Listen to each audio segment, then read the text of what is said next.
बचपन से पढ़ाया जाता है, honesty is the best policy. मगर क्या कहेंगे जब इसी ऑनेस्टी की वजह से किसी की जान चली जाए और गरीब माँ बाप का इकलौता सहारा भी छिन जाए। दोस्तों, आज हम जिस घटना की पूरी कहानी आपको बताने जा रहे हैं वो बांग्लादेश की है। 2023 में घटी इस घटना ने पूरे बांग्लादेश में सनसनी मचा दी थी और लोगों में जबरदस्त गुस्सा देखा गया था। इतने भारी गुस्से की वजह थी विक्टिम के साथ हैवानों द्वारा की गई हैवानियत। दुनिया इसे शिबली सादिक हृदय केस के नाम से जानती है। तो आखिर इस शिबली सादिक हृदय केस की पूरी कहानी क्या है? इस कहानी का ईमानदारी से क्या लेना देना था और आगे इस केस में क्या कुछ हुआ? चलिए जानते हैं सब कुछ सिलसिलेवार तरीके से इस वीडियो में। इस केस के एक आरोपी के साथ जो कुछ भी वहां की आम जनता ने किया था वो जानकर आप भी हैरान रह जाएंगे। तो वीडियो में आखिर तक जरूर बने रहें। कहानी में आगे बढ़ने से पहले जल्दी से क्राइम की कहानी चैनल को सब्सक्राइब कर बेल आइकन जरूर दबा लीजिए। दोस्तों, जैसा कि हमने शुरू में बताया, यह कहानी बांग्लादेश की है। इस कहानी का मुख्य किरदार है 20 साल का एक बंगाली लड़का शिबली सादिक हृदय। शिबली का जन्म बांग्लादेश के चट्टोग्राम नाम की जगह पर हुआ था। इसका संबंध एक बेहद ही गरीब परिवार से था। माता पिता बड़ी मुश्किल से 2 वक्त की रोटी जुटा पाते थे। पेशे से शिबली के पिता एक ट्रक ड्राइवर थे। भले ही शिबली एक गरीब परिवार से संबंध रखता था, मगर पढ़ाई लिखाई में ये तेज था। अपनी पढ़ाई जारी रखते हुए शिबली कॉलेज में एडमिशन ले लेता है। शिबली को अच्छे से पता था कि उसके परिवार की हैसियत उतनी नहीं है कि कॉलेज की फीस वो समय पर दे पाए। इसलिए परिवार पर बोझ ना बनते हुए शिबली पास के ही एक चिकन फार्म पर बतौर मैनेजर काम करने लगता है। इस चिकन फार्म पर शिबली के अलावा 6-7 लोग और काम करते थे। उन सभी में शिबली की उम्र सबसे कम थी। चूंकि शिबली पढ़ा लिखा था, इसलिए फार्म की पूरी जिम्मेदारी फार्म के मालिक द्वारा शिबली को ही दे दी जाती है। इसलिए वहां काम करने वाले सभी लोग शिबली के ऑर्डर के अकॉर्डिंग ही काम करना शुरू कर देते हैं। रोजाना सुबह शिबली काम के लिए अपने घर से निकलता था और शाम होने तक काम खत्म करके घर वापस चला जाता था। मगर 28 अगस्त 2023 को ऐसा नहीं होता है। शिबली सुबह काम पर तो आता है, लेकिन देर शाम हो जाती है, वो वापस घर नहीं जाता है। देर होने पर शिबली के परिवार वालों को शिबली की चिंता होने लगती है। इसलिए वो शिबली को फोन करने का प्रयास करते हैं, मगर मोबाइल स्विच ऑफ आता है। फिर ये लोग शिबली के कुछ जानने वालों को फोन करके उसके बारे में जानकारी हासिल करते हैं, मगर कहीं से कोई भी जानकारी नहीं मिलती है। अब परिवार वाले शिवली का इंतजार कर ही रहे थे कि रात में अचानक शिवली की मां नाहिद अख्तर के मोबाइल पर शिवली का फोन आता है। बहुत ही घबराई हुई आवाज में रोते हुए शिवली अपनी मां से कहता है कि कुछ लोगों ने मुझे किडनैप कर लिया है। ये लोग जितना पैसा मांग रहे हैं उन्हें दे दो और मुझे बचा लो। शिवली की मां आगे कुछ कह पाती उससे पहले ही फोन कट हो जाता है। उसके बाद ये लोग शिवली से कांटेक्ट करने की कोशिश करते रहते हैं, मगर कांटेक्ट नहीं हो पाता है। फिर कुछ घंटे बाद एक बार फिर से अनजान नंबर से फोन आता है। इस बार फोन करने वाला व्यक्ति कहता है कि अगर तुम अपने बेटे को जिंदा वापस चाहती हो तो 15 लाख बांग्लादेशी टके का इंतजाम कर लो। शिवली के परिवार के लिए 15 लाख एक बहुत बड़ी रकम थी। फिर भी ये लोग कोशिश करते हैं, मगर काफी कोशिश के बाद भी शिवली के पिता बड़ी मुश्किल से 2 लाख का ही प्रबंध कर पाते हैं। अगली बार जब किडनैपर फोन करता है तो शिबली के पिता कहते हैं कि मैं 15 लाख का तो नहीं बल्कि 2 लाख का इंतजाम कर पाया हूं, इसलिए आप फिरौती की रकम कम कर दें। शिबली के पिता की बात किडनैपर मान लेता है और अब फिरौती के रूप में 2 लाख की डिमांड करता है। जब शिबली के पिता पैसा देने के लिए रेडी हो जाते हैं तो किडनैपर उन्हें 4 सितंबर 2023 को फोन करके बंदरबान डिस्ट्रिक्ट के एक लोकेशन पर बुलाता है। शिबली के पिता बताई गई लोकेशन पर पहुंच जाते हैं। फिर किडनैपर पैसे लेकर चला जाता है। जाते जाते किडनैपर धमकी देता है कि अगर तुमने पुलिस वाले को या किसी को भी इस बारे में बताया तो तुम्हारा बेटा मारा जाएगा। पैसे लेने के बाद किडनैपर यह भी कहता है कि शाम तक तुम्हारा बेटा घर चला जाएगा। यह सुनकर परिवार वाले थोड़ी राहत की सांस लेते हैं और बेटे के घर वापस आने का इंतजार करते रहते हैं, मगर उनका इंतजार था कि खत्म होने का नाम ही नहीं ले रहा था। होते होते कई घंटे बीत जाते हैं, मगर शिवली नहीं आता है। वैसे तो किडनैपर ने परिवार वालों से पुलिस को कुछ भी बताने से मना किया था, मगर जब पैसे देने के 3 दिन बाद भी शिवली वापस नहीं आता है तो अब परिवार वाले पुलिस के पास जाने का फैसला करते हैं।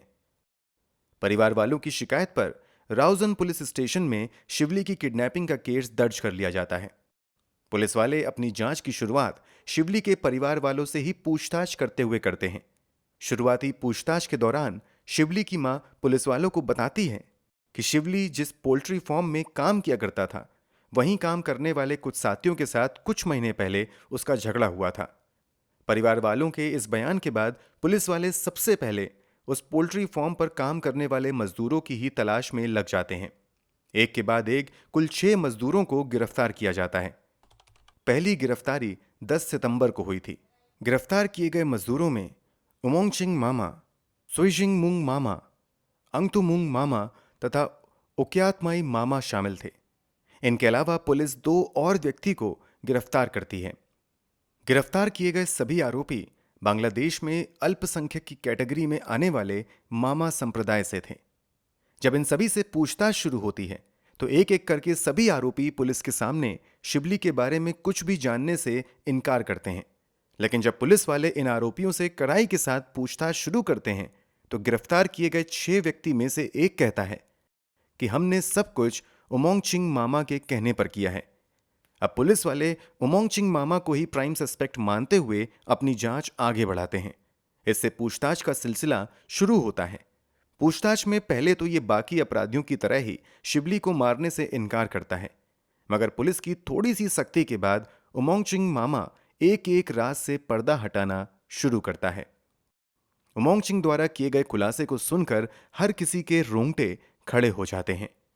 उमोंगचिंग मामा शिवली को किडनैप करने तथा फिरौती के रूप में 2 लाख बांग्लादेशी रुपए लेने की बात भी एक्सेप्ट कर लेता है।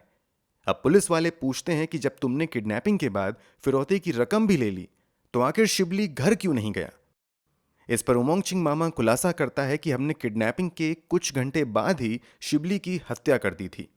हत्या करने के बावजूद फिरौती की डिमांड उमोंगचिंग मामा और उसके साथियों ने बस इसलिए की थी कि परिवार वालों को पुलिस तक जाने से रोका जा सके और उन्हें गुमराह किया जा सके। उमोंगचिंग मामा बताता है कि किडनैपिंग के बाद शिवली के परिवार वालों से जो 2 लाख मिले थे उसमें से 1.5 लाख वो खुद रख लेता है। बचे 50,000 को 5 साथियों में बराबर बराबर बांट देता है। जब किडनैपर हत्या की बात कबूल कर लेता है तो पुलिस वाले अब उनसे शिवली की लाश के बारे में पूछते हैं। इस पर किडनैपर बताता है कि उन लोगों ने शिवली को किडनैप करने के बाद आबादी से दूर कदलपुर नाम के इलाके में ले जाकर ऊंची पहाड़ी पर ले जाकर मारा था। खुलासे के मुताबिक ये सभी अपराधी पहले शिवली की हत्या करते हैं, फिर उसके शरीर की हड्डियों से मांस को अलग कर देते हैं। शरीर की हड्डियों को भी कई टुकड़ों में तोड़ने के बाद पहाड़ी पर से ही उसे अलग अलग दिशाओं में फेंक देते हैं। इसके अलावा इन लोगों ने जो मांस को शरीर से अलग किया था उसे दूर ले जाकर कहीं और फेंक देते हैं। इन लोगों ने ऐसा इसलिए किया था ताकि कोई कभी भी शिवली को ना पहचान सके। इतना ही नहीं, इनमें से एक किडनैपर दावा करता है कि इन लोगों ने जो मांस शिवली के शरीर से अलग किया था उनमें से कुछ हिस्सा उमोंगचिंग मामा ने पकाकर खाया भी था। जब अपराधियों द्वारा शिवली का मांस खाए जाने वाली बात मीडिया के जरिए बाहर आती है तो पूरे बांग्लादेश में यह चर्चा का विषय बन जाता है। लोगों में गुस्सा भरा आता है।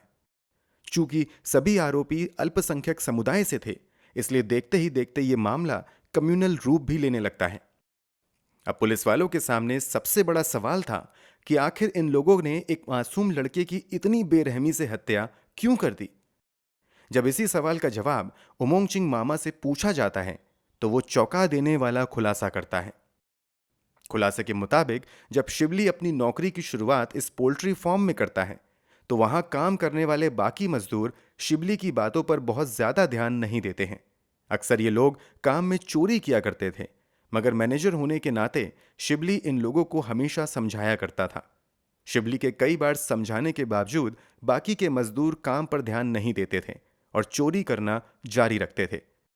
इस पर शिवली एक दिन सभी को चेतावनी देता है कि अगर तुम लोग नहीं सुधरे तो मैं तुम लोगों के खिलाफ एक्शन लूंगा और इसकी शिकायत पोल्ट्री फार्म के ओनर से भी कर दूंगा।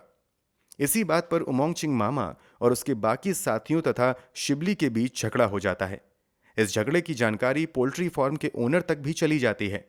फिर एक दिन ओनर शिबली तथा वहां काम करने वाले बाकी मजदूरों को बुलाता है और उनसे कहता है कि शिबली यहाँ का मैनेजर है और वो जैसा कहेगा तुम लोगों को उसके अकॉर्डिंग ही काम करना है। यहाँ पर ओनर सभी मजदूरों को मिलजुल कर और बिना झगड़े के काम करने की भी चेतावनी देता है। अब बाकी मजदूरों को शिवली के अनुसार ही काम करना पड़ता है, मगर ईमानदारी से काम करने में उन लोगों का मन नहीं लगता है और वो लोग शिवली को बीच से हटाने के बारे में सोचने लगते हैं। इसी प्लानिंग के दौरान उमोंगचिंग मामा अपने बाकी साथियों को किडनैपिंग वाला आइडिया देता है। बाकी साथी उमोंगचिंग मामा की इस सलाह को मान लेते हैं और फिर शुरू में हुई लड़ाई झगड़े के लगभग 2 महीने बाद उमोंगचिंग मामा और उसके साथी पोल्ट्री फार्म से ही शाम में शिवली को किडनैप कर लेते हैं। किडनैपिंग के बाद ये सभी शिवली के परिवार वालों से फिरौती की डिमांड करते हैं। इन लोगों का मकसद फिरौती के जरिए मोटा पैसा कमाना था, मगर इन लोगों के मंसूबों पर तब पानी फिर जाता है जब शिबली उमोंगचिंग मामा और उसके साथियों को पहचान लेता है। अब इन लोगों को डर सताने लगता है कि अगर हमने फिरौती की रकम लेने के बाद भी शिबली को रिहा कर दिया तो ये सभी को किडनैपिंग के बारे में बता देगा और हम सभी पकड़े जाएंगे। इसलिए उमोंगचिंग मामा अब अपने साथियों से शिबली को जान से मारने के लिए कहता है। फिर वहां मौजूद 2 अन्य व्यक्ति शिबली को जोर से पकड़ते हैं और उमोंगचिंग मामा शिवली का गला दबाता है और तब तक दबाए रखता है जब तक कि शिवली की सांस थम नहीं जाती है। हत्या करने के बाद सबूत मिटाने के लिए पहले ये सभी शिवली के शरीर से मांस को अलग करते हैं और फिर हड्डियों को पहाड़ी पर ले जाकर अलग अलग दिशाओं में फेंक देते हैं, जबकि मांस को दूसरी जगह पर ले जाकर फेंकते हैं। इतना सब कुछ करने के बावजूद ये शिवली के परिवार वालों को फिरौती के लिए बार बार फोन करते हैं ताकि परिवार वालों को गुमराह किया जा सके और उन्हें पुलिस तक जाने से रोका जा सके। मगर इन लोगों का ये प्लान काम नहीं करता है और आखिरकार शिवली के माता पिता पुलिस की शरण में चले जाते हैं और ये सभी पकड़ में आ जाते हैं।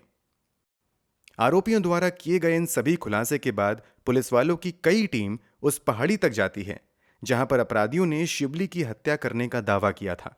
फिर यहां सर्च अभियान चलाया जाता है। सर्च अभियान के दौरान कई घंटों की मशक्कत के बाद फाइनली पुलिस वालों को शिवली के शरीर की कुछ कंकाल मिलते हैं। इसी बीच क्राइम सीन पर अब कुछ ऐसा होता है जिसकी उम्मीद किसी को भी नहीं थी। जैसा कि हमने बताया, आरोपियों द्वारा किए गए खुलासे के बाद बांग्लादेश में बड़े स्तर पर मीडिया में इस न्यूज को कवर किया गया था। आरोपियों द्वारा शिवली के साथ की गई हैवानियत की खबर ने लोगों में गुस्सा भी भर दिया था। इसलिए जैसे ही आसपास के लोगों को पता चलता है कि पुलिस आरोपियों को लेकर क्राइम सीन तक सबूत इकट्ठा करने के लिए आई है, तो बड़ी संख्या में आसपास के इलाकों में रहने वाले आम लोग यहां जमा हो जाते हैं।